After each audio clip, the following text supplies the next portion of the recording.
उत्तराखंड रे घटी भयंकर सड़क दुर्घटना 23 जन लोकंकु नहीं जाउथिबा गोटे टेम्पो ट्राभेलर जातीय राजपथरु सीधा अलकानंदा नदी रे खसी पड़ी।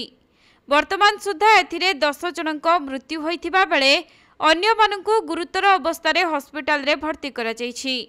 मिलिथिबा सूचना अनुसार ऋषिकेश बद्रीनाथ जातीय राजपथर राइटली ठारे एपरि मर्मन्तुद दुर्घटना घटिछि।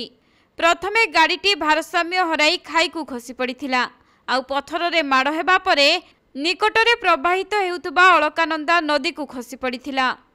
तेबे ही दुर्घटना एते भयंकर थिला जे पथर रे पिटी होई गाड़ीटी संपूर्ण भावे क्षतिग्रस्त होईछि। खबर पाई उद्धारकारी दल एवं पुलिस घटनास्थल रे पहुंचीथिले। सेमाने उद्धार कार्य को त्वरान्वित करिथिबा बेले साधारण लोकमाने मध्य उद्धार कार्य रे सहयोग करिसेंती।